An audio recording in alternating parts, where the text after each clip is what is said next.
Right, so I'm going to do this quite quickly, really, but this is what we call the FBRs. Now, FBR stands for fears, blocks, and resistances. So this is your basic story, right, that you want to get this system going.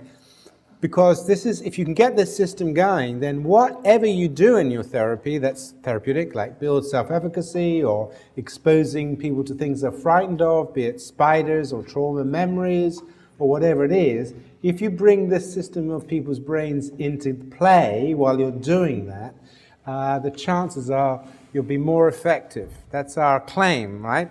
Now people say, what's your evidence? Well, we do have a fair amount of evidence, but RCTs, randomized controlled trials, are what we're trying to get money for. Now the other thing is I have a slight concern with RCTs because RCTs in England at the moment are a bit silly. What you do is you take cognitive therapy with a bit of marmalade and you compare that to cognitive therapy with a bit of jam. So you do these endless trials around and you find a little bit here, a little bit there. But what we really want is to be able to do identify a process and see if the therapy goes after that process. So if you identify the process of, say, affiliative emotion, then does this therapy do that? Does it say what it says on the tin, right? So we need to do a lot more process therapy, and that's some of the stuff we'll be doing. Anyway, that's another story, and I'm not going to be presenting data today because that's boring. You can read that in the literature. We're going to be doing stuff. Okay, so just to remind you then, that really, whether you're dealing with other people or other people with you or with yourself, this system is really quite fundamental and it's been developing for 120 million years. But there are blocks to it. There are things that block it. And one of the things, and we were talking about this with Ricardo yesterday, is shame. And you're going to discover this for yourself this afternoon. Now, it can be things like the undisclosed secret, which can make you feel that you don't deserve to be cared about. You don't deserve to be valued. Shame is one of the biggest blockers of affiliative emotion. Okay? And we'll be talking a little bit about that as we go.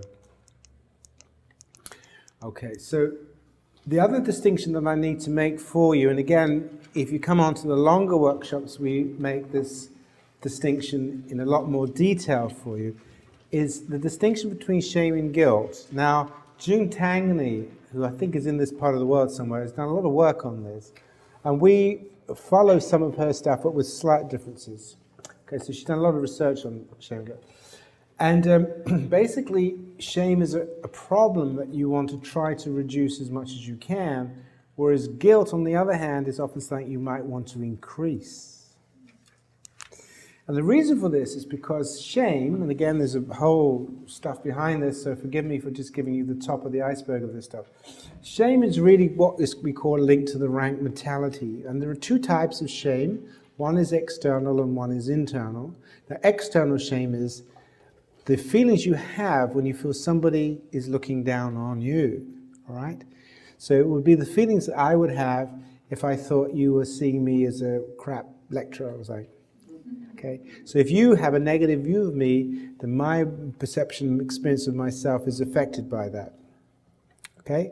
Internal shame is my own perception of myself. So for example, you could say, oh, Paul, you did a great job. And I would say, no, I missed that slide and that wasn't very good and I'm so shit at this and that. So even though you're saying nice things about me, my own internal attacking system is causing me to feel bad about myself. So external shame is what you feel about me. And internal shame is what I feel about myself. Now, generally speaking, external shame is usually easier to work with because if you're working with patients with mostly external shame, then once they begin to feel that you like them okay, they settle down. Internal shame patients, even if you try to be kind to them, they're doing this to you all the time. Now, there's a whole set of interventions for that I won't go into. But basically, then, shame is to do with attention to the self. Damage to the self and reputation. The general feelings are ones of anxiety, confusion, paralysis, and the thoughts are really about you as a person, yourself, okay? And behaviors can be submissive. Whereas guilt, on the other hand, is an outwardly directed attention. So you're focusing on the harm that you've done.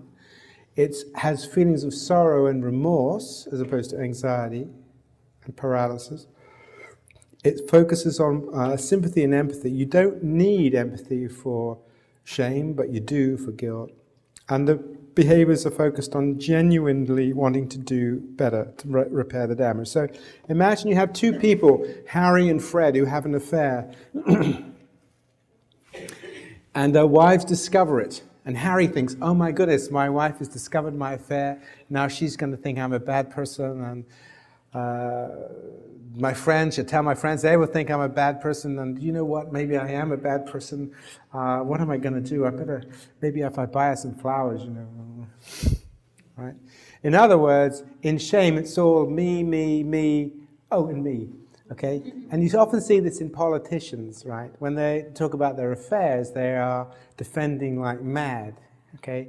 Or it's the other person, it was the woman that made me do it. So shame is really about this whole experience of the self becoming a bad agent in the eyes of other people or the eyes of yourself. Tom, on the other hand, I think it was Tom, wasn't it? Has a guilt reaction. And Tom thinks, oh dear, my wife is going to be very hurt by this. So the first thing is to imagine what's happening in the mind of the other person, right? My wife is going to be hurt by this. She'll feel this is a betrayal of trust. I'm so sad for the pain I've caused her. Now, you may or may not blame yourself for the affair. You may say, well, the affair was one of those things, I fell in love with somebody else and I'm really sorry about this. Okay, so what you think about the affair is different from actually what you think about the person who has been harmed by this. And so your feelings are one of sorrow and sadness and remorse because you're in tune with that. And you're wanting to make a reparation, So you're prepared to talk to her, you're honest to your wife about what's happening, what's going on. Now this is really quite important because what we find is that many people who tend to do bad things, the system will try and shame people and make them feel bad in the belief that if you make people feel bad, they will change. But behaviorists have said for many, many, many, many, many years, punishment is not a good change process. So when you're helping people understand the harm that they've done, the capacity to experience and process guilt is really important. Okay? Give you one little example. I was doing some supervision with a person who was brain damaged because he'd been rushing one morning and couldn't find his helmet for his bicycle, so he didn't bother with it, and rushed off and got hit by a car and therefore had a head injury. And in the therapy supervision I was doing, the therapist was saying, he feels very bad about not putting his helmet on and so on and so on. I'm trying to help him sort of not feel bad about it was an accident and so forth. But actually what she hadn't done is distinguish shame from guilt. In fact, he didn't feel very ashamed about it, but he felt very guilty and remorseful. So what we did in the therapy is we facilitated a process of grieving because he'd lost his job as a result of the head injury and everything. The process of grieving and feeling remorseful. He wasn't blaming himself particularly. It was just one of those. But there's a terrible sense of, I'm so sorry about this. And from that point of view, he then began to improve. So remorse and sadness, processing sadness is very important. And guilt is really about sadness in a way that shame often isn't. Shame will paralyze sadness because you're just focusing on feeling bad and curling up and trying to push the world away. Okay. So the key thing now is to help patients recognize how and why we want to train our brains. So a very easy way of showing this is to tell them, look, what happens if you're very hungry and you see a meal, okay? This will stimulate an area of your body, of your brain called your hypothalamus, and then you'll have your stomach acids and saliva will flow, right? Yes. Okay, and then you say to them, and so what happens if you just fantasize a meal? Create this lovely meal in your mind. Maybe you've got no money. It's exactly the same thing. And you say, isn't that amazing? The real thing and the image of the thing stimulates your brain in the same way. Okay, now remember, many of your patients have never been told this. Okay? Suppose you see something a bit naughty on Friends. A bit of naked something or other. This could stimulate an area of your brain called your pituitary, which will release hormones into your body, and then you will become aroused, okay? But of course, as I mentioned this morning, you can lay in your bed with nobody around and simply fantasize. The image that you create is capable of stimulating your brain. Isn't that amazing? It's a probe into your brain. And a lot of our patients say, oh my God, yes, I see what you're saying. And one of my patients said, I know what you mean, Dr. Gilbert. He said, I much prefer fantasy because you meet a better class of person. So there you are. You meet the revelers in your mind, don't you, really? Now, the point is, this is a setup, really, because what you're then going to tell people is, supposing somebody is putting you down and criticizing you, how does that feel? What do you think that's stimulating? Which system is you stimulating? And they all say, oh, the red system. You say, absolutely. But of course we know that you don't need an outsider to do it, do you? Because you can do it for yourself perfectly well, can't you? You can play off in your mind memories of being criticized, but you can also criticize yourself. And when you do that, you will be stimulating brain systems and body systems as if somebody else was criticizing you. And I'm going to show you some data on that in a minute. So what about then if when things are going bad, people are kind and warm to you? What system does that stimulate? And of course, by this time, they've done a lot of tracing. The green system, Dr. Gilbert, it's the green system. Yes, that's right, congratulations. So what about if we teach you then how to create stuff that's going to stimulate your green system so that you practice, getting this system stimulated for you, and then let's see how we do. So we had some questions. How does self-criticism and self-compassion work in the brain? And this is a little, so I said I wouldn't show you any data, but I'll show you this. And basically what we did was to ask people to be in a scanner, and then we asked them to focus on some negative events. A third job rejection letter in a row arrives in the post. And on some trials they were told to be critical, on other trials they were told to be self-reassuring. And then we had a neutral event for them to imagine criticism or self-reassurance. That's a control situation, which don't worry about that too much. It's all to do with the way in which these clever people do the analysis of brains. Anyway, what it turns out is that self-criticism, particularly when dealing with emotional scenarios, goes for the prefrontal dorsal lateral cortex, really, mostly on the left. And this is an area of the brain which tells you that your brain is that you're making mistakes and you've got to do changes. So this is linked to a monitoring system about error, really. Whereas if you focus on self-reassurance to the same events, incidentally, not the same events, then you're stimulating a different area of the brain which is linked more to sensory awareness and compassion. And this is your insula, particularly the left insula. So this is the first study, really, and this was published in Neuroimage, that shows that self-criticism or self-reassurance stimulates different brain areas, okay, to the same event. So they weren't different they were same imaginations. So there we are. So that's just to show you then that we can show that self-reassurance and teaching self-reassurance stimulates different brain areas. So that's why we're wanting to kind of work on that. Finally, just to remind you, I think it is finally, yeah, pretty finally, to remind you that always be aware that when you stimulate a system, what's in the system is important. And this is the big debate we have with drug companies, right? Because they will stimulate systems without actually being aware of what's in that system. So, for example, most people enjoy feeling sexually aroused by things on the telly. It's kind of like pleasant feeling in various parts of your body. But if you have been raped, having those feelings stimulated in your body will be incredibly traumatic. Be very unpleasant indeed, because what's coming up isn't the nice things, but the horrible trauma memories. That body memory will be reactivated. And so if you have somebody who, for example, has a libido problem and you just give them a drug, and you don't know what's in the system, it's not a good thing. And this is why I think sometimes with the antidepressants, we don't quite know what systems they're stimulating. We don't quite know what emotional memories are triggering. So this is John Bowlby's point, really, that the kindness from the therapist will stimulate the attachment system, but how that patient responds is all dependent upon what's in that system, okay? And sometimes you've got very toxic memories in that system. And so we're working on a ward now where we have quite complicated people with borderline difficulties.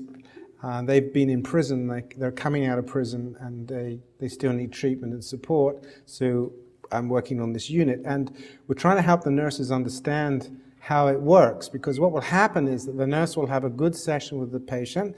It seems to be going well. 2 hours later, the patient is smashing windows and cutting. And the therapist says, I just don't understand it. Everything went so well. It was so good. I mean, these people, you can't do anything for them. And the fact of the matter is, that's exactly why she's doing that. Because you're stimulating unpleasant stuff as well as good stuff. So when the patient is no longer with you, all she's got then is the attachment stuff, and this comes out. And helping patients understand this as well. Because they often say, I don't understand that when I was with you, I was feeling okay, and then I left you, and half an hour later, I felt absolute shit. All right.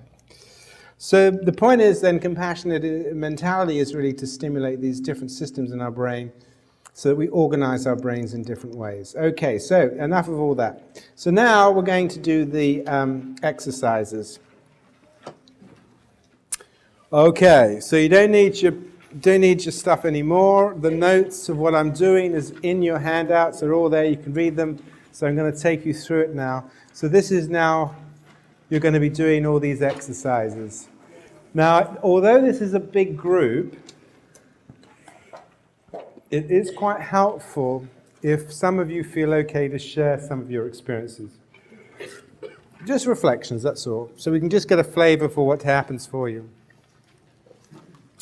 So the first set of exercises we're going to do is attention training, because attention are the fingers of your pianos of your mind. Attention is what plays your brain. Okay, remember the imagery stuff I said, the section image, all that stuff. This is the thing. So your attention is really important, as we will now see. So first thing then, we're going to do some attention training with people. Okay, so for those who came the other night, I'm very sorry you can go to sleep now because we're going to do it all again. So the first thing then is, okay, just wiggle your feet, wiggle your toes on your left foot and notice the sensations in your foot.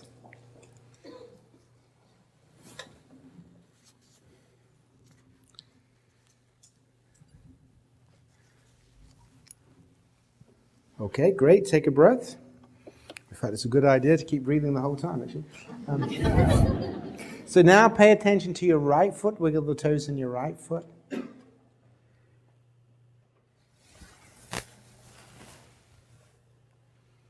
Feel the sensations of your foot. Okay, that's great. So now just take a breath. Let that go. And now run your thumbs over your fingers.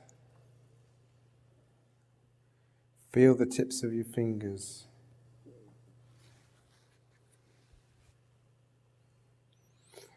Okay, that's great.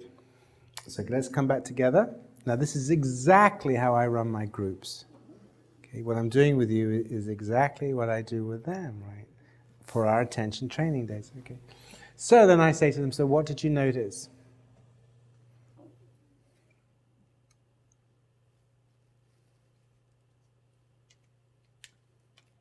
And they do exactly that. They do exactly that. They look back, what we were supposed to notice. And then they might say, I felt relaxed, or I realized I got athletics foot in my foot, or, you know. Okay, now the key thing to notice is that you can move your attention at will, right? It moves. And the second thing is your attention is a spotlight. What it sets its focus on lights up in your mind, it becomes bigger. But it's not only that, it also puts things into the shadows. It takes things out of focus. So while you were focusing on your left foot, you weren't aware of your fingers. When you were aware of your fingers, you were no longer aware of your feet. So your spotlight is not only putting things into your mind and making them bigger, like a zoom lens, brightening, lightening them up, but also putting things into shadows. There will be things you won't become aware of, right? So part of attention training is learning that you can move your attention on purpose. Where your attention settles does two things. It's a magnifying, but it's also a putting into darkness as well. Now, we're going to come back to that in a moment. So the next thing then is, you can do this with your eyes closed or looking down, whatever's convenient to you, is bring to mind a time that you were really happy. You were so happy you were laughing and laughing. This was a time when you had been told a great joke, or you were at a party with friends, and it was so funny. Okay? To spend 30 seconds in that memory, go into the memory, just remember that.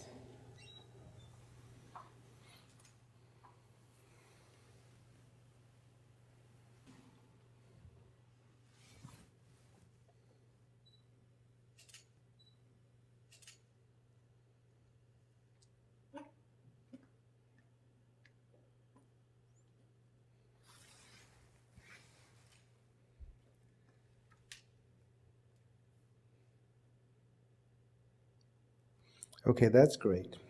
And now, just bring to mind an argument that you've had recently. Just remember that.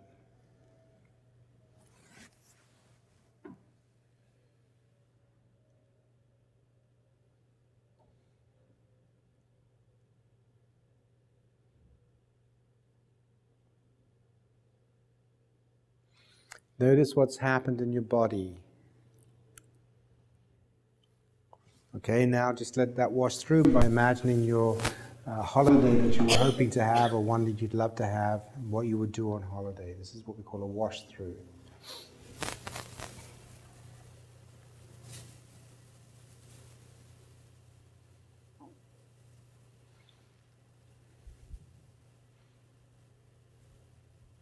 Okay, so that's great. So now then,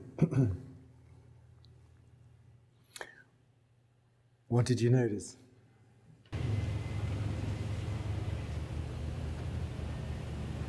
You could really change the way you felt just by focusing your attention on it. You really changed the way you felt by deliberately moving your attention into different memory systems. So I was sneaking little looks at you. And when you were imagining the funny thing, some of you started to smile again, right? You could see it on your face. You could begin to almost remember that humor, but it wasn't just remembering it like a logical thing. It actually comes back with a feeling, a body feeling, and some of you were starting to smile. Oh my God, yes, I remember that. Oh, it was so funny. Right? So your body is changing. So where your memory goes into the memory, and now what opens up is this body memory. Right? Very, very important. What about when we got you to kind of take this memory from the happy memory and then we put it into the unhappy memory? What happened then? Oh, the smiling all went away? No, I actually found it harder to grasp the argument. So you found it because there was contamination with a happy memory to the unpleasant. Yeah, that's a very good point. Excellent point. That can happen. That's right. So what I hope you noticed is that actually, when you move the attention from this memory system into the more aversive memory system, there was a physiological change. Your smile disappeared. Your kind of head went down, and your jaw and so. Okay, great. And then we did a wash through, just letting that all go by imagining something quite pleasant. So what do we learn about attention? It's movable. It puts some things into the focus, but also some things into the shadow. Not only that, but you can move it inside your own brains, in your own attention, or in your own memory systems. And when you do that, those memory systems start reactivating bodily processes. You demonstrated it for yourself. You're not reliant on me telling you. You have discovered this for yourself, the power of attention. Okay, so we're going to be using the power of attention because obviously what's coming is how can we use our attention to stimulate areas of our brain that are going to be helpful to us rather than our attention being captured by the threat system. Because the threat system will take hold of your attention because it's designed to. Remember this morning? It will. There's nothing wrong with it doing that. And you will ruminate. Not because there's anything wrong with you. It's not a pathology. You're not having dysfunctional this or dysfunctional that. We never use that language. It's perfectly normal, but you might not like what it does. It may not be helpful to you. Okay? Okay, so the next thing then is we're going to put that attention focusing on side. Now, how many of you are aware of mindfulness? Okay, a few of you. Okay, so I'm going to do a little bit of mindfulness in that case, not too much, not too much. Why is mindfulness important? Mindfulness is important for a number of reasons, because it's an attentional training thing amongst other things. But the point about it is that you only exist in this moment, right? You don't exist in the moment to come, because it hasn't come yet, and you don't exist in the moment that's gone, because it's gone. In fact, consciousness exists both in time, but not in time, because there is no sort of, part of consciousness that you can measure. It is absolutely now. There is only now. There is nothing else. But the problem is that most of us don't live here most of the time. We don't live where our consciousness exists, where we exist. You do not exist anywhere else except right now. So what happens is that new brain of yours is constantly getting attention and saying, don't attend to right now. What about tomorrow? And think about what you did yesterday. Oh my God, yesterday, what a cock up you made yesterday. So your attention is constantly being grabbed by an inner process, which we suspect, although we don't know, that animals don't have. Animals are much more able to live in the moment, but they are rather mindless rather than mindful. So mindfulness is paying attention on purpose to the present moment without judgment. Okay? So we're going to see how easy it is to do that. Okay, so all of you mindful people, you know what's coming. So what I'd like you to do is just to stay here for the present moment. Now you can focus on anything you want to. You can focus on the blue of the screen, or the sound of the thing, or the ambience of the room, or the sense of the people in the room. It doesn't matter what you focus, what you anchor your senses to. You can do, or the breath, anything you like, except for the fact it's only in this moment. It's being aware. Whatever you choose to be aware of, it's aware of the nowness, the experience of it right now. Okay? What I want you to notice is that unless you're quite practiced, your mind will wander and you'll start thinking about something. Okay? What I want you to notice is that when you become aware that your mind has wandered and you bring it back to the present moment, notice how your mind sort of slightly wakes up a little bit, becomes a little bit sharper. This presence here becomes a little bit sharper, okay? So I'm going to give you 90 seconds, which is a long time, isn't it, to try this. So I want you to notice. Now, if your mind wanders, that is actually a good thing for you, because it gives you an opportunity of waking up. So mind wandering in the practice that I did was always regarded as a good thing, okay? It's a great thing, because it's your teacher. It's the opportunity to wake up, to notice. If your mind doesn't wander, you're never going to notice anything, are you? So the point is, this is important. So I'm going to do 90 seconds, just paying attention to this moment, only this moment, and hold your focus on whatever it is you want to hold it, but only now. When you wander off into thinking, that's okay, but when you noticed you wandered off, bring it back to this moment and notice what happens to your consciousness. Okay, 90 seconds, off we go.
Okay, so I haven't got me bells. Ding, ding.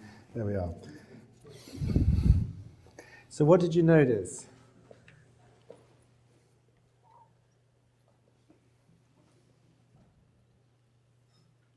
Did you notice your mind wandering? Okay, great.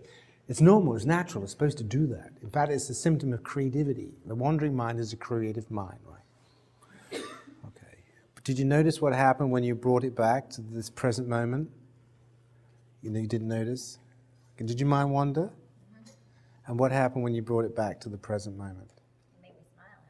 It made you smile. Okay, well that's okay. We can cope with smiling. That's good. If you practice this, okay, for you mindfulness people, you know this. Your consciousness is sharper. You sort of it's like waking up to the present moment. It's very subtle, but you become waking up to the present moment. Now, so the idea then is your attention actually is by nature a wandering thing. And it povels about in your mind all over the place, here, there, and everywhere. And the point about mindfulness is that most of us do not realize just how chaotic our minds are. And this amazing spotlight, which is so powerful, is just floating about. It's here, and there, and then here, and then there. Okay, and the point about it is if you learn how to hold your mind, hold your attention, because this is where you exist, this is what you really are, this consciousness, things get easier. Now the next thing is that Matthew Ricard says is that you make a distinction between the spotlight, the nature of your consciousness, from the content of your consciousness. Now this is a bit more tricky, but his example is consciousness is like water. It can contain a medicine or a poison, but it is not the medicine or a poison. The spotlight of your mind can light on all kinds of things, but it's not the thing that it lights up on. And as you begin to do mindfulness more and more, you begin to realize that the content of your mind is different from the experience of being, that consciousness is actually empty. That is what it is. Consciousness is empty. All of this stuff is biologically created content. You know, if you were a moth or an ant doing mindfulness, you wouldn't have all the stuff going on that we've got. I mean, you'd have ant sort of stuff, right? You know. So content then is really, and content is all to do with being an embodied being. Okay. Now people say yes, but so is consciousness, awareness, and all that, and that's true. But the point is, we can be conscious of, and there's a big existential argument about consciousness can only exist when it is conscious of. That's Paul Sartre's argument. So, without going into this in too much more detail, the idea is then that your attention, the purity of your attention, can go into many areas, can go into the shadows of your mind, into your rage, into your anxiety, into your sexual fantasies, or into the joyfulness. Ricardo said a very lovely thing to me the other day. He said, you know, your mind can create many, many alternatives, some of which are not very nice, some of which are nice, and it's about how you see that and learn how to choose where your attention is going to be. Remember, you can move it. We've just discovered that, right? You don't have to let it float around. You can practice moving it. Okay, so the next thing then is, now that we understand about attention, now that we understand present moment, now that we understand wandering mind, all the exercises we're going to do mindfully. And that means if your mind wanders, it absolutely doesn't matter, just bring it back into focus. So, you see, we go through this very quickly. So you've done all this. You don't need to do any of these retreats. We've done it in 10 seconds. It's amazing, isn't it? Okay, so the next thing then is we're going to take these very basic skills. And again, if you practice, if you do go on the retreats, you'll learn them in a lot more depth, obviously. And we're going to do a body focusing. So I'm going to ask my colleague Yossam to come up here just for a moment. I think he probably knows what's coming, but he will play the game anyway. Okay, so my friend, put your feet together. Stand together. Okay, so that's feet right together. Is that okay? Right. So he's standing upright. Looks pretty stable. You're happy with that? Okay. All right. So this appears to be a stable position, but it isn't. Now put your feet apart and balance your body. Okay, so you're nice. Okay, so there we are. Now he's prepared for me to push him. Now this is a Tai Chi phenomenon. And the Tai Chi phenomena is finding in the body the point of stability that gives you a point of stillness. So we're going to be talking about finding this in the body. That's very kind. Thank you very much. I like pushing him around. It's good. Good to push people around. So we're going to do a Tai Chi thing. Now, for those of you who do Tai Chi, you know that actually everything in Tai Chi is about balance. Everything is about balance. Everything's about circles and all that. But what we're going to be doing is finding the point of stillness and balance in the body by paying attention to the breath and paying attention to the body awareness, okay? Now, we're going to do relaxation, but it isn't relaxation of floppiness. Oh, so relaxed. Oh. It's not that kind of relaxation. It's the relaxation of centeredness. So imagine a diver going to the edge of the diving board, preparing. It's that preparation. It's that preparation. Because when we come on to do compassionate self, this is the self. It's not a floppy, I'm so relaxed. It's not that. It's the self that has the point of stillness and preparation and readiness, the quietened mind. Okay? So here we go then. Right. Now for this one, we want feet flat on the floor, about shoulders width apart. I have a straight back, so imagine that there's a rod going through from the top of your head all the way down through your spine and then down through the ground, and that you are on that rod, as it were. Okay, so everything is nice and straight. Now you can lean back against the back of the chair if you want to, but it's preferable because these chairs are throwing you back in your seat a bit. But it's usually preferable for you to be your own support. But if you can't because the chair is throwing you back, then that's okay too. Right, so what we're going to do now is breathe in through the nose and out through the nose. And we're deliberately going to slow the breath. Now, when you breathe in, you stimulate the sympathetic nervous system a little bit. And when you breathe out, it's parasympathetic. And parasympathetic is the one that you're after. And this is the one that you're going to do a lot of the work on. Now, the ideal, when you start off, is to try and get down to 5 or 6 breaths per minute. When you practice, you can get down lower than that. That's a little quick for me in my meditations, but that's what we're going to do. And what I'm going to do is I'm going to ask you to pay attention to the sense of slowing down on the out-breath, just to feel your body slow down. And then I'll direct you to body awareness in terms of heaviness. And then we'll see how that goes. Okay, so in through the nose, out through the nose. I'm going to count you into this. Okay, get you up to 5 gently. So here we go then. In, 1, 2, out, 1, 2, in, 1, 2, 3, out, 1, 2, 3, in, 1, 2, 3, 4, out, 1, 2, 3, 4, in, 1, 2, 3, 4, 5, out, 1, 2, 3, 4, 5. Okay, on your own now, letting the breath go down into the diaphragm.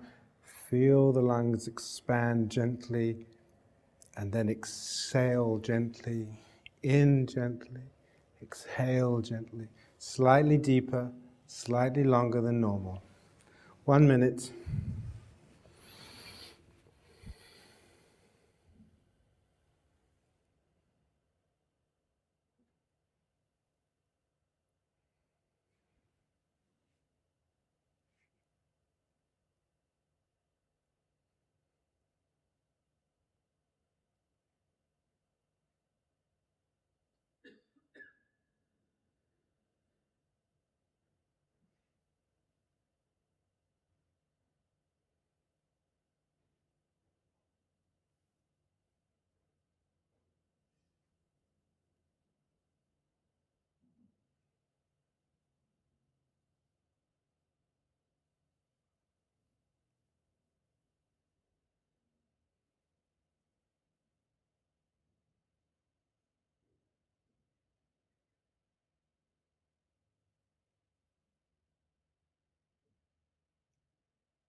Just notice the feeling, the slowing with each out-breath, slowing, the mind slowing. If your mind wanders, don't worry, just bring it back. Sense of slowing down.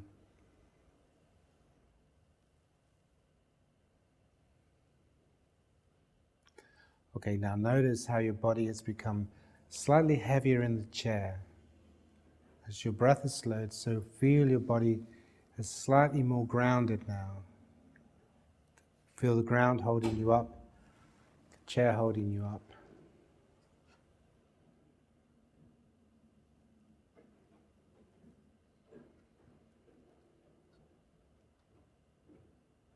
So you're coming into the strength of your body, finding that stillness in your body, that slow rhythm that's there for you.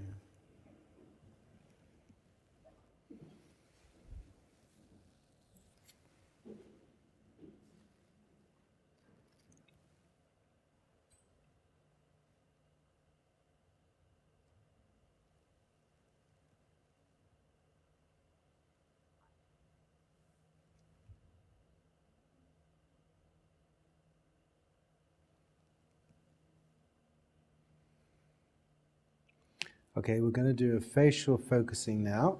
So I'm going to ask you to change between neutral face and a smiling face, and you'd have a smiling face by just relaxing the jaw slightly, relaxing the facial muscles slightly, and then from a position of comfort in your face, create a smile as if you're with somebody who you feel friendly towards. It's a smile of warmth, really. So it's not a smile of great joy like you won the lottery or something like that. It's a gentle smile of friendliness and warmth, okay? So keeping to your soothing rhythm breathing now, I'm going to go 15 seconds around. So neutral face for 15 seconds.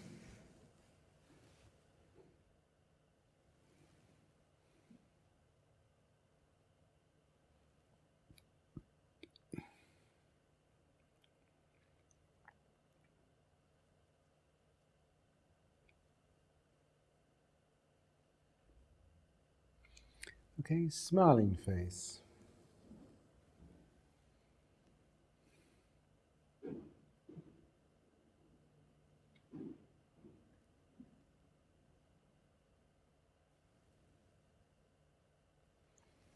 Okay, neutral face.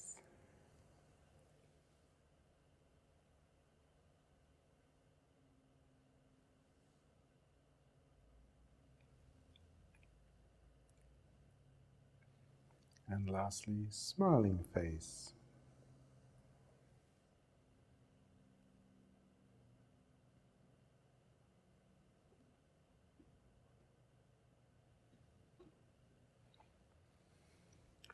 Okay, so we're now going to do the same with voice tones. And we're going to have a neutral voice tone, and then a friendly, warm, kind voice tone. And we're just going to say hello to ourselves. So in my case, it would be hello, Paul, because that's my name. And it'll be in a neutral voice, such as hello, Paul, or a friendly voice. Hello, Paul. That's not very good, but you know what I mean. So just 15 seconds of saying hello to yourself with a neutral voice, and then I'll ask you to change. On the out breath.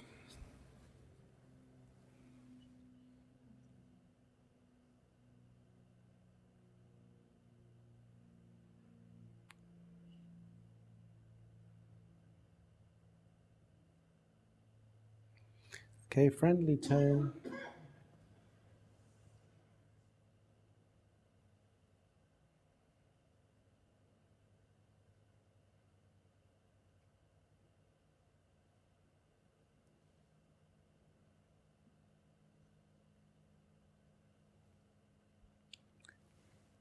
Neutral tone.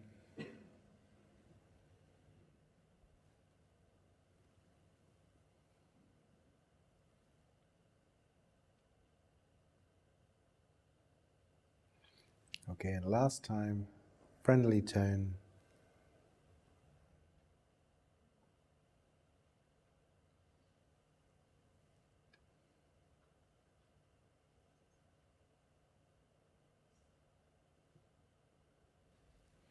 Okay, that's great. Okay, so what we're going to do is going to stand now, And this time I'd like you to stand, feel your body grounded, try and feel a sense of authority and strength in your body, but also a sense of stillness, and create a friendly facial expression. And just experience this in your body for just 30 seconds. So move your feet apart to where you need them to be, maybe the knees slightly bent, so that the idea is to feel very stable. Okay?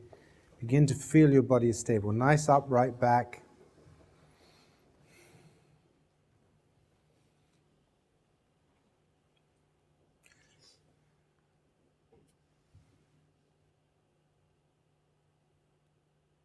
So this is a point of stillness within you, a point of body focusing, and it's also going to become a point of authority for you.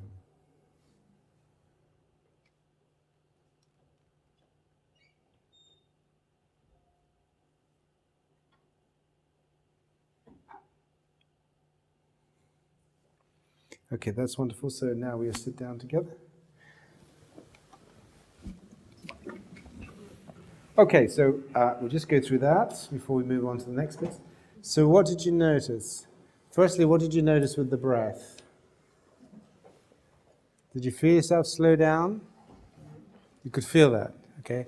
Again, this is an exercise that you're doing on purpose, right? You're deliberately slowing the breath, and you could feel a sense of slowing and mind clearing a little bit. Did you feel that? Just your mind clearing a little bit. And then, did you notice you're becoming more rooted in your body? Body felt slightly heavier. Okay, if I got you to breathe very quickly, hyperventilate, which is sympathetic, your body would start to become lighter and a bit floaty and all of that. Slow the breath, you get heavier, you're grounded, speed the breath up and off you go. So it's very basic breath stuff, really. Okay, so what you'll often find with a lot of your patients is the breathing is all over the place. I mean, they have shallow breathing and quick breathing and a lot of huffing and puffing, right? So if you can teach them breath, right, this can be really very, very helpful to people. But some of your patients won't like it. But don't worry about that. Just go step at a time. If they can do 1 or 2 breaths, that's okay, right?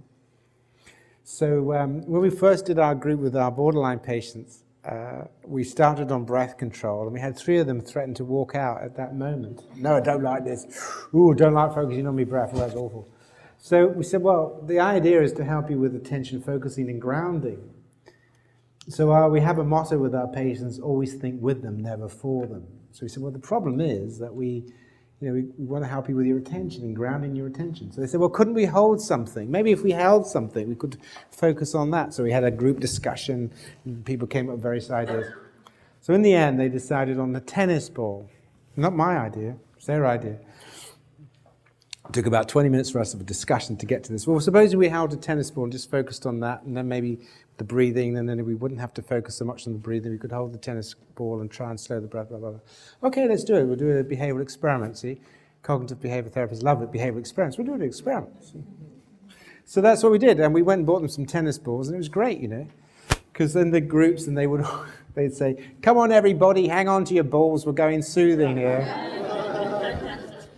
So that was very nice.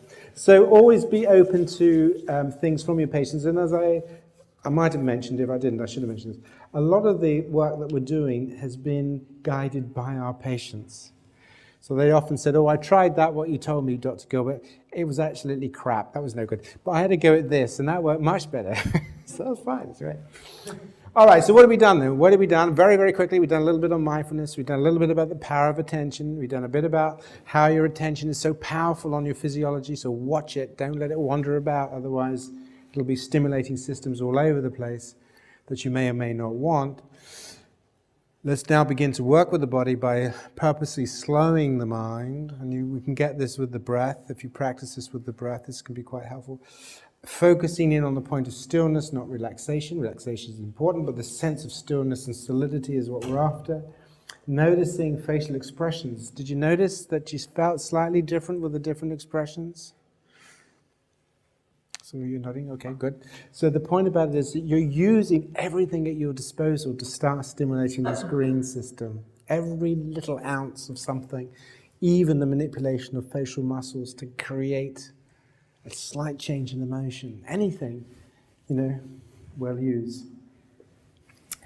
Okay, so the next thing now then we're going to be focusing on is what we call compassionate self. Now again, this is quite a big deal, and if you come on the training, we spend quite a lot of time on this, but we're going to do it quite quickly for you. Now, the way in which we do compassionate self-training is partly with using method acting techniques. And method acting techniques is a way in which you stimulate and create characters within you so that you can become them for however long you want to become them, right? So supposing, and the way you do that is by creating sensations and feelings and memories and putting on things within yourself. Now, I learned this back in the 70s, actually, because a psychiatrist who was training the psychologists and psychologist was a bit of a hippie, had a ponytail and all that. And he was great friends with the head of the drama school at the local university. And he thought it would be great if we did our empathy training with actors. And it was amazing. So we got all these actors together and all the psychiatrists, psychologists together, and they said to the actors, okay, how would you understand depression? And the actor said, well, I'd have to go into myself, I'd have to think about how somebody moves when they're depressed, how they talk, the facial expressions. I might try and create an image in my mind of being depressed, the kind of thing that would make me depressed, so I could sink into the state, so I could convince my audience, which is the kind of method acting thing. And then they said to the psychologists and psychiatrists, so how would you understand depression? And we said, well, we take out the DSM-3, and how are you sleeping? And how are you eating? So we had to learn all these techniques. So that was really good. So I was taught these method acting techniques, and the thing I had to do was to become a paranoid patient, and I'd realized I'd be a crap actor. I'd always fancied myself as James Bond, but it wasn't going to happen. So, and they would ask you questions like, you're sitting there as a paranoid patient, you're not convincing me that you're paranoid. I want you to convince me that you are paranoid. You really think I'm going to hurt you? I want to see it in your face. I want to hear it in your voice. I want to see it in the way you sit. And of course, I was just a little junior saying, okay, I'll try. So the point about it is that there's some fantastic stuff out there. Now, you can do this for yourself. I won't do it here because it gets a bit loud, but try practicing what happens if you create a state, right? Just through acting. Now, the easiest one to create, assuming that you're not frightened of anger, is anger. Okay, and I'm going to do this, so please excuse me, I'm going to use a bad word, but just to show you what you can do at home and just practice and see what happens. Supposing you're wanting to act anger, what you do is you clench your fist, right, take an angry face, and say, fuck you! Now, if you do that at home, when nobody's around, what you find is that I'm not angry, right? I'm not angry, but just by acting that and putting that into the action, I can start to I could feel it a little bit. So the point about it is by acting in a certain kind of way, you start stimulating certain systems. And if you take good actors and you put them into an MFR, one of those scanning things. My brain's gone now. fMRI, let's get it right. And what you find is you ask them to go into sadness and they start stimulating these brain systems. Go into anger and they start stimulating these brain systems. So the thing is that there's been a lot of work done on the meditators and how the meditators do this, but look at the actors. Get the actors in the scanners and they start playing up these areas as well. So we're going to play at becoming the character of a compassionate self. Now, the reason that this is important is because, to begin with, I don't want you thinking about whether you are or whether you're not. Because what your patients will start to do is saying, oh yeah, but I'm not very compassionate. It's not about whether you are or whether you're not. We're just literally playing with the idea of creating a character and beginning to explore what that feels like, just like with anger. Okay, so when I'm dealing with patients who have trouble with anger, I get them to act it. Clench the fist, get into the face, and shout. Okay? And keep doing that until they become comfortable with the feeling. They may not like it, but they learn that they can do it, and then they turn their hand out and they can let it go. They can do it, and they can let it go. So you're teaching people how to move in and out of emotion. Okay, I'm sure you do all that anyway, but anyway, okay. So that's enough. So what we're going to do is we're going to do an imaginary exercise of you becoming a compassionate character, right? And I'm going to guide you through certain qualities of this character, certain aspects of imagery. And if that little critical voice turns up that says, boy, you're not very compassionate, or you're not doing this very well, be mindful, notice it, fine, okay. But I'm just playing, I'm just acting, I'm just engaging an inner character to experience what it feels like. Could it be anger? Could be anxiety? But this one's going to be the compassionate self. Okay, off we go then. So we always respect the practice. Can't see me behind that, can you? So better pull out. So we always respect the practice. So 30 seconds. Slow the breath. Ground the body.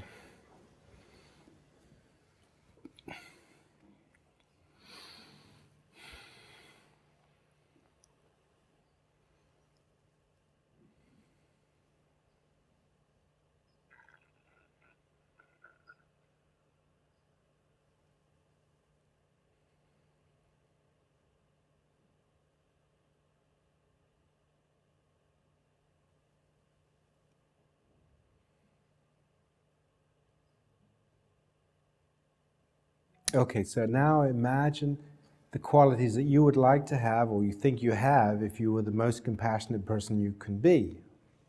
So this is your ideal, it's your perfect compassionate person, which is you. Now remember, it's imagination, okay? Don't worry about whether you think it's true or not. Just imagine the qualities you would have if you were this perfectly compassionate person.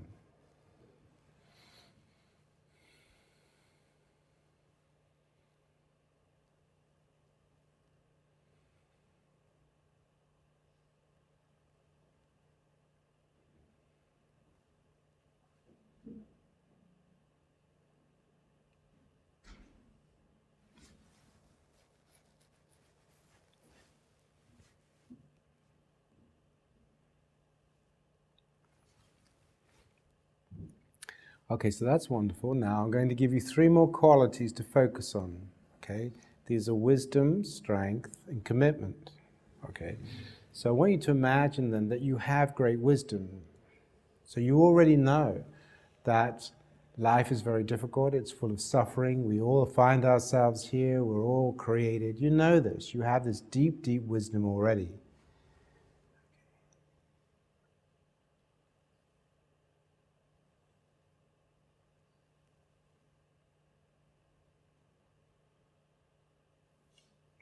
And you have a sense of strength and authority. Now you can feel this in your body. As you're slowing your breath, feel your strength and your authority rooted in your body.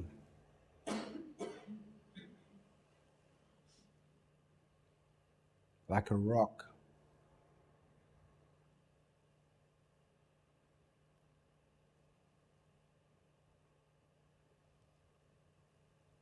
That point of stillness, sense that point of stillness, a point of strength.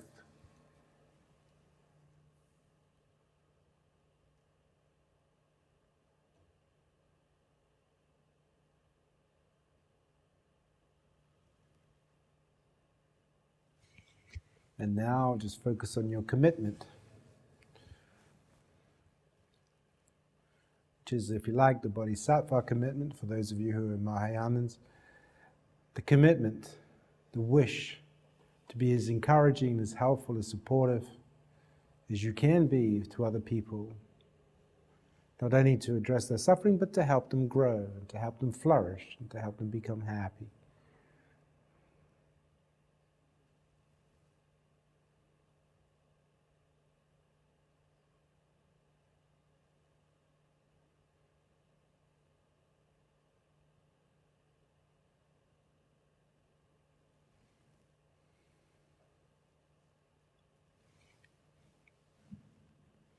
Okay, we're now going to do what's called focusing, because it's quite nice to just imagine having these qualities, but it's easier when we put these qualities to use, to focus. So we're now going to do a little meta focus.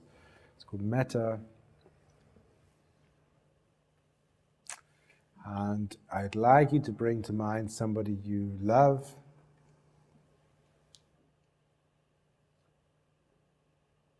And on the out breath, we're going to say 2 things. On each out breath. The first out breath, may you find peace, and the second out breath, may you be happy. Okay? Okay. May you find peace, may you be happy. Now you can name that person. So if I was focusing on my wife, it would be, may you find peace, Jean. And what we're going to combine now is a number of things. Firstly, I'd like you to combine your friendly facial expression. I'd like you to say it in your mind in the kindest, warmest, compassionate way you can. Really create that compassionate voice when you say, may you find peace. And the third thing is that the sense of joyfulness, if this could be true. Okay, how wonderful that would be if the person you love could find peace and be happy, right? So we're going to focus on the joyfulness of in this wish. Okay, so we're going to be there for a minute. So on each out breath, say the mantra, be aware of the facial expressions, carrying your wisdom, carrying your strength to your exercise.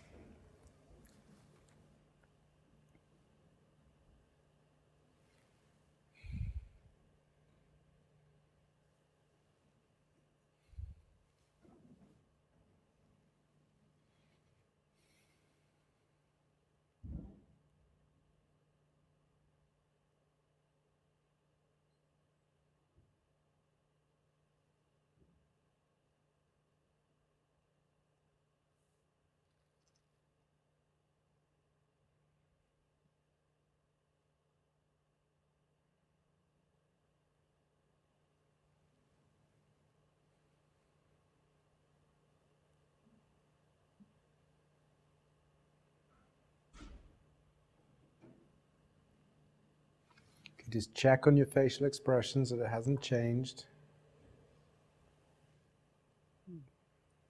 Keep the breath deep and slow.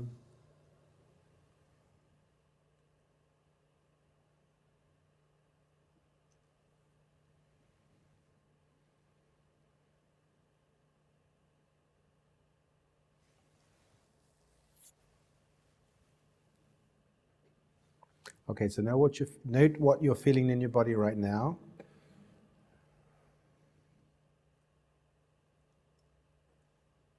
Okay, so we're now going to put an image of you. So let that image of your loved one fade, and now we're going to see yourself.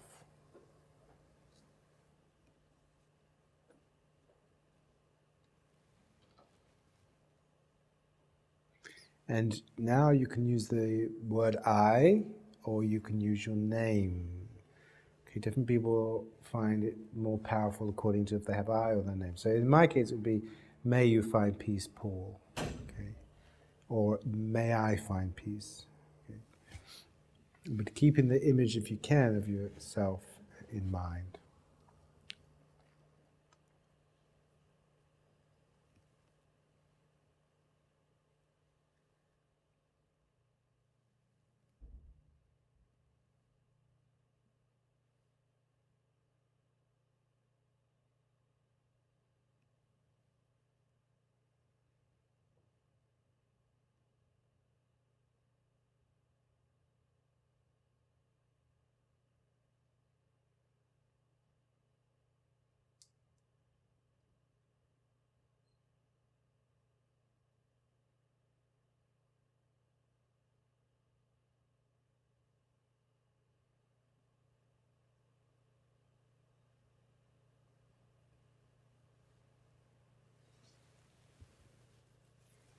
Okay, so notice how that feels, and notice if that feels different from when you were focusing on somebody you loved. And for those of you who felt a bit more resistant to this, found this a bit more difficult, now keeping your compassionate stance with your breath, with your voice tone, okay, may that which is causing resistance, that which is struggling, accepting the good wishes of myself, may that find peace. May that which is resisting, may that find peace. May that which is resisting, may that find peace.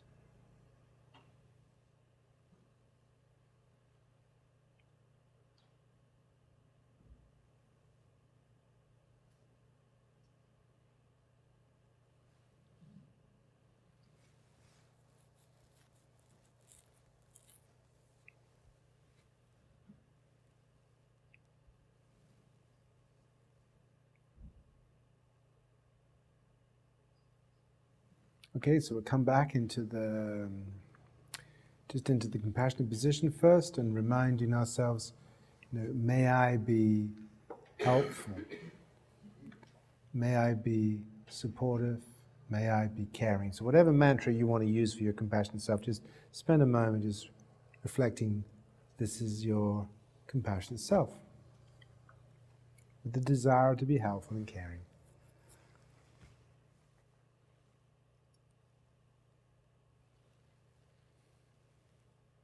Don't forget your facial expressions if they've dropped. Okay, so ding ding, we're going to come back together. Just check on that before we go on to the next bit. Right. Okay, my favorite question. How was that for you? What did you notice?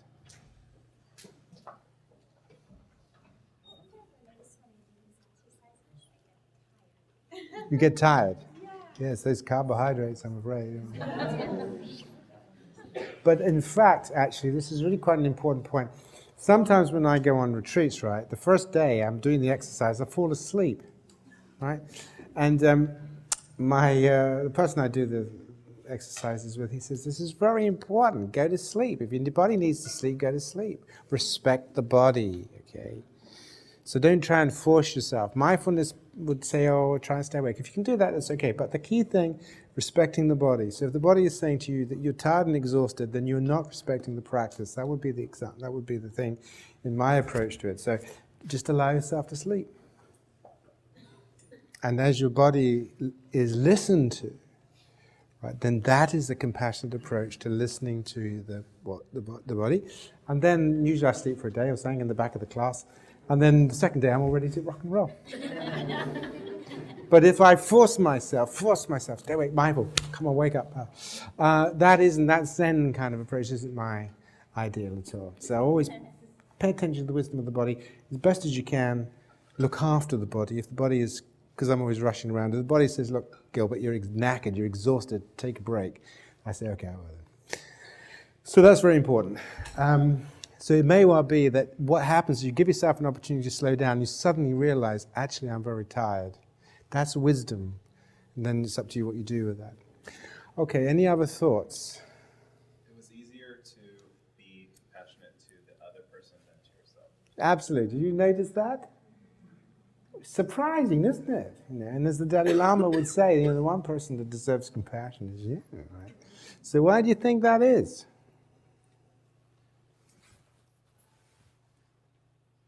Okay, the thing that you're discovering, and again, if we had more time, we would go into this more depth, there tend to be natural blockers to self-compassion.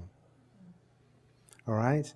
Now, the reasons for that can be various. They can be all kinds of stuff, but there are natural blockers to self-compassion, and therefore, when you shift from being very compassionate to somebody you love, to yourself, a lot of yes buts start to crop in. Not sure about that. Not sure about me, really. So you start noticing that. Okay, now that is important because that's normal. It's what happens, particularly in the West, okay, for all kinds of reasons. And one of the ways of doing it is not to do anything, just wish that which is resisting, find peace. That is resisting. Just to normalize it, don't fight with it, don't try and get rid of it or any of that stuff. Just be with that resistance. That's interesting. I remember when I started doing mine, I put it in the book, in the compassion book, when I started doing mine, the first things that started to crop up is, well, happiness is okay, but think of all the suffering in the world. How dare you sit there wanting to be happy? Or how dare you have peacefulness, seek peacefulness? Get off your ass and do something, So that was kind of interesting. So the point is, if you remain curious to the resistances and the blocks, and may I discover this, or may I be at peace with it, or may I just accept it, you'll find that it will gradually change. That's important. Did you notice there were feelings arising in the body when you wished for the person you love to be at peace? Yeah, a lot of nods in the room. Okay, that's important. So once again, what we're doing, very subtle. I mean, it's not mega, because you're only doing this very quickly, just a minute here and a minute there, and it's a warm room and all that stuff. But just by learning how to use your attention to move around, even to create a sense of self, which actors do all the time, you can start to move things in your mind and in your body and in your brain, okay, very subtly, but it's the beginning, okay? So we're now going to do compassionate image, and then we'll break for coffee, and then after coffee, we're going to do working with your critic, and we're going to do multiple selves. So we're going to put the compassionate self to work, okay? So let's do compassionate image. Now, first of all, I'm going to be a bit tight on time, but I would like to do a guided discovery with you, okay? Guided discovery is a really interesting thing. I love this one, because when I was taught this one, it was really quite a shock to me. So I'm going to see if I can shock you. All right. Oh, the other thing I should have told you about, and I didn't tell you about, imagery. Now, imagery is sensory motor. There are some people in cognitive therapy who talks about it as a cognitive process. It's absolutely not a cognitive process. It's a sensory motor process, right? And that means it's usually fleeting and impressionistic. And sometimes you'll have patients who say, oh, I'm not very good with imagery, Dr. Gilbert. No, I can't image anything, I can't. And so you say to them, well, it may well be that it's your understanding of imagery that's a problem. Okay, what's a bicycle? What did you have for breakfast? How do you know? What popped into your head when I said, what's a bicycle? Did you have a little person with some words saying, a bicycle has some handlebars? That's all it is. Imagery is just fleeting, impressionistic, sensory stuff. I have a patient on one of my videos who says that when she imagined the compassionate image, she never really saw anything. It just had a sense to it, a feel to it. She couldn't really see it. She just sense it. So this is why imagery is a sensory motor process. If you do your sex imagery in bed, and you try and focus on the image, and make it a clear image, it will be hopeless. So you get your impressionistic, you think, oh, do they have blonde hair or black hair? Let me just see. Are they wearing earrings? It's all gone, isn't it? So the thing is that the more you focus on the image, creating the image, the less it will impact on you. So it's helping people to experience imagery in a sensory motor way. Just be in the image, just allowing the image to kind of be in your mind, but not try to create visual or auditory or whatever. Just allow it to have a sense of it, even if you don't really see anything. It's okay. You'll have a sense of it. I hope I'll be able to show you this. Okay. It'll be a fleeting sense. Right. So we're going to do what is called safe place imagery. And I'm going to take you through a series of exercises quite quickly. Okay. So again, respectful of the practice. Try to the best of your ability to always practice with uncluttered mind if we can. If we can't, then we can't, but we will respect the practice. So spend a few seconds slowing the breath, clearing the mind. Slowing the mind.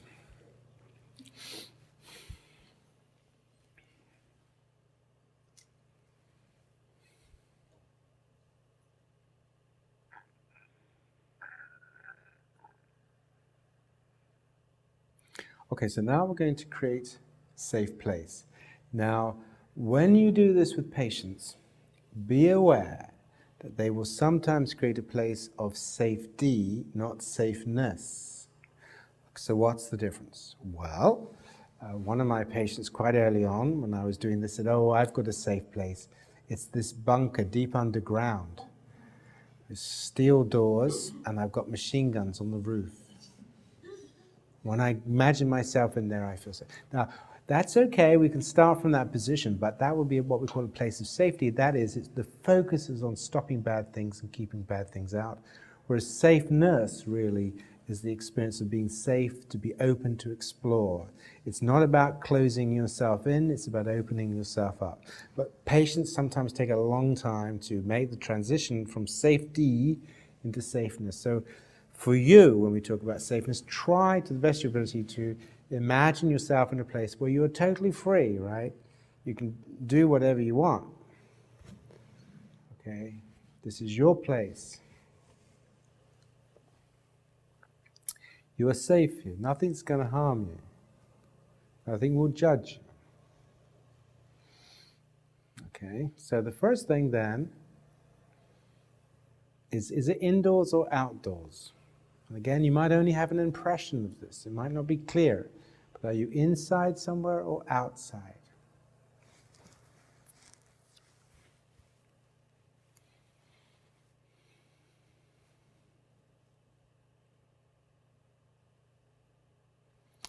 And if you're inside or outside, what's your feeling about the weather and time of day? Are you at nighttime or is it during the daytime? Is it raining? Is it sunshine? What's your feeling and impression about the weather?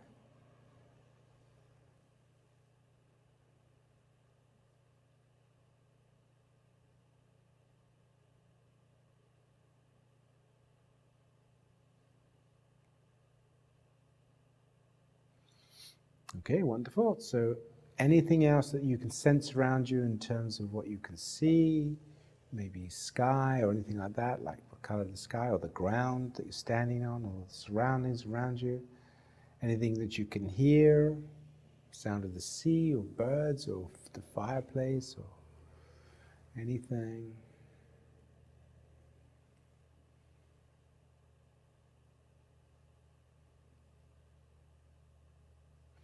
Okay, so just make a little focus at the moment. So what is it that helps you to feel safe here?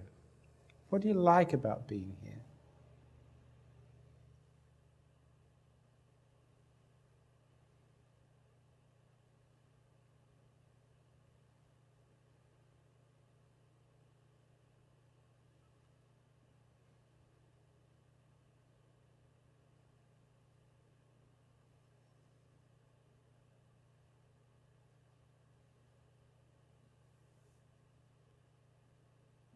Okay, and the last part of the exercise now is to imagine that this place welcomes you, that you feel welcome in this place, that you belong here in a sense, you're part of it. You can come and go as you like here. It's not a trap in that sense, but so it welcomes you. So there's the trees around you, this feeling that the trees are aware of you and they really welcome you. There's a sea, the sea really welcomes you, the sky welcomes you. Welcome, welcome, welcome here.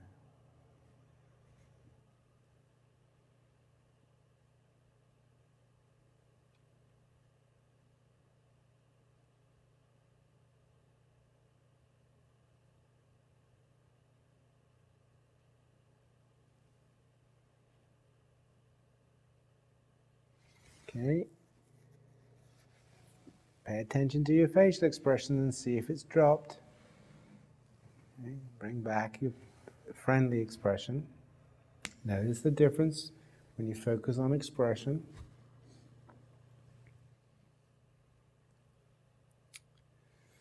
Okay, now some of you, perhaps most of you, are you on your own or are you with other people?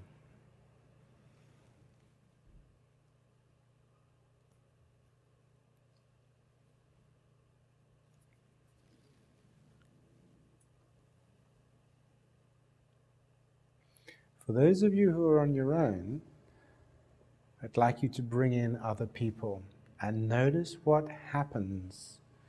Whether there's a part of you that resists it or feels less safe. It's guided discovery, this. There's no oughts or shoulds, what you should or ought to feel, just guided discovery. Just notice what happens when you let people into your safe place.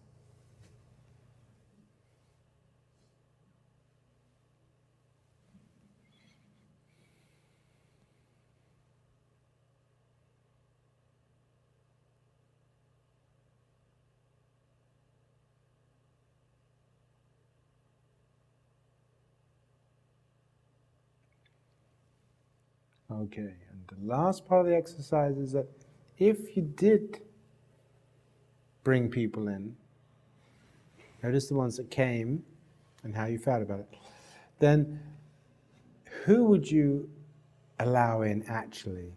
Who would be the easiest people for you to allow into your place and feel this sense of safeness and calmness? Who else could be there?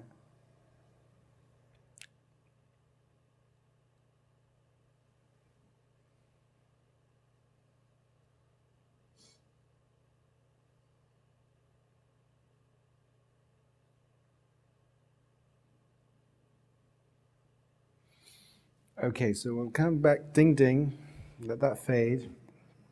So once again, I apologize for going so quickly through this, but this is just to give you a taste, a little bit of guided discovery. So how did you feel about your safe place? Quite nice? Very nice. Very nice. Okay. And then the point of being welcomed. Now remember, your patients may actually, even this, they may struggle with because they've never felt welcomed anywhere. So just getting them to have a feel of a place that welcomes them, even a tree that welcomes them, could be quite a big step for them, okay? So the sense of being welcomed, what happened when you actually switched to the idea that this place really welcomes you? How did that feel for you?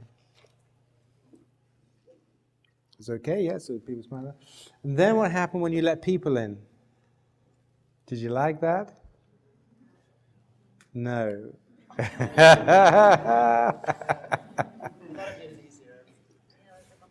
You found it was easier. Okay, that's important. A lot of your patients will not like this at all. Okay? So when I did it, I was not happy about that idea at all. And I hadn't really realized that I had created my safe place as a place where I was alone. So that was kind of interesting. So I explored that with the person I was doing the work with. And it turned out that there were two groups of people that I was happy with, my family, but also individuals who were much older and wiser than me. And that turned out to be linked to the fact that as a child, I spent my early years in American missionary school in Nigeria, actually. That's why I got a slight accent, because I used to speak with a Texan accent, you know, long drawl. I believe in God.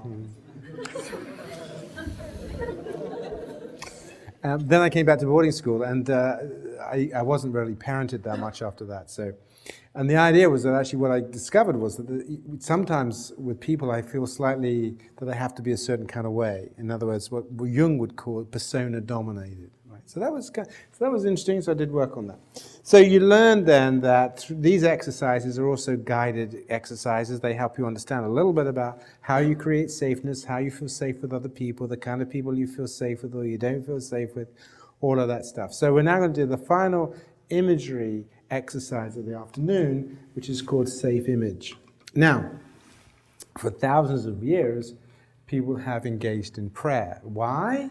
Because it's very powerful psychologically, okay? Praying and believing that you're relating to somebody who cares about you is very powerful. Now, interestingly enough, before Christianity, a lot of the gods you prayed to were fickle. They could just as easily hurt you as help you. And so you would do a lot of sacrificing to the gods, sacrificing the virgins. Okay, dear gods, we send you some virgins. Please make sure that we don't have the diseases next year or the famines next year. Okay? And this system really wasn't a system of prayer in that sense. It was a system of sacrificial appeasement, which looks like prayer, but it wasn't. And the problem with that system, of course, is that if the following year the harvest still fail, what do you say? The virgin wasn't a virgin. Very good. The virgin's lied. See, there we are. There's somebody who knows. Okay, so that's wonderful. No, but it's a really important point. So they may have lied. You're quite right about that. And of course, but it's also possible that you would start to self-blame. What did we do? What have we done to upset you? We have done something to upset you, great gods in the sky, that you send all this horrible stuff to us. Please accept more of our virgins. All right? Please accept more. So we do even more. Now, this is a submissive, appeasing structure of a safety system, right? That when you're confronted with powerful others who can harm you or help you, you'll get into this submissive domain, right? And that if you try to appease them and it doesn't work, you appease them more. Okay? It's a very, very powerful, but that is not prayer, all right? That's an appeasing, submissive thing. Prayer really is the idea of forming some kind of a relationship with a deity, and it's the quality of that relationship that becomes quite important. Now, there's a wonderful book called Born to Believe, and this book has done scanning and all kinds of things on people who are having religious experience, including praying. And they had a guy who had been taught to pray by his mother, and he loves praying. but he doesn't believe in God at all. He thinks it's a load of old rubbish. But he just likes to pray because it makes him feel good, right? So they put him in a scanner, and he asked him to do his praying, and lo and behold, all the oxytocin systems lit up as well. Now, we don't suggest that, but what we're going to be doing is using compassionate imagery, is using the same kind of psychology of actually practicing, generating in our minds the image of a compassionate other that we relate to. Okay, so it's no different from if you want to get yourself sexually aroused, imagine your fantastic lover or whatever it is. It's no different from that. But you're going to imagine a compassionate image that is going to relate to you and the kinds of things that relate to you. Now, of course, sometimes your patients say, yeah, but it's not real, it's not real. Yeah, it's not supposed to be real, okay? We're just helping you get into a state, right? Just helping you get into a state. No different, and no different really, is actually taking control of your mind and stimulating systems that you want to stimulate. Okay, so here we go then. Last practice for the afternoon, and then we're going to put all this to work after the break. So, soothing rhythm breathing, slowing down. Okay, great.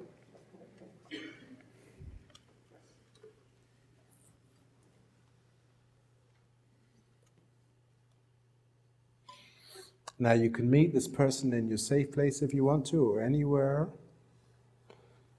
But I want you to create in your mind, and remember it's only a sense of, it might not be a person that represents for you, or a mind that represents for you. And sometimes our patients have animals because they don't like to think of individuals as, especially if they're being abused. But a mind that is totally focused on you and has wisdom, because it recognizes that you have just found yourself here doing the best you can with the brain you never chose, with the background you never chose, being created in this particular way, trying to deal with stuff that can be difficult, your emotions can be difficult to you. So it will never ever criticize you. That this image that you have has a great strength to it, great depth and strength to it. And you can feel that it's totally committed to your well-being.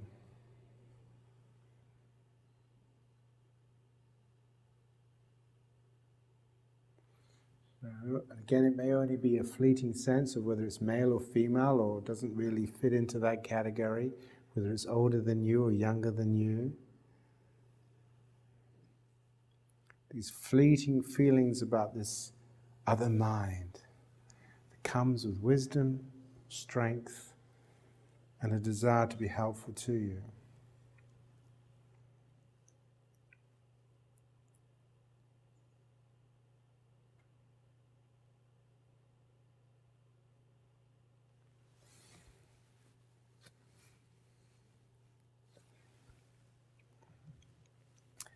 Okay, so the last part of the exercise then is just imagine your feelings in the presence of this being or this mind or whatever it presents itself as.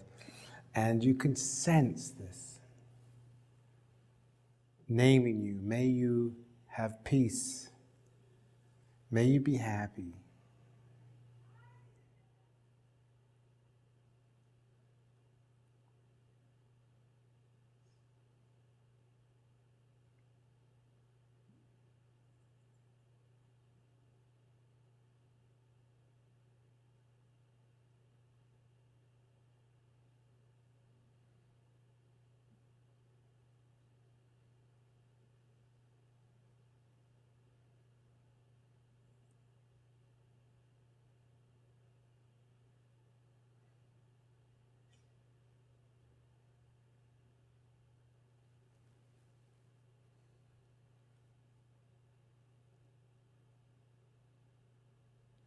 Once again, notice any resistances, any mind wandering, all that stuff, perfectly normal, perfectly natural. Don't worry about it. But it's interesting. Be curious.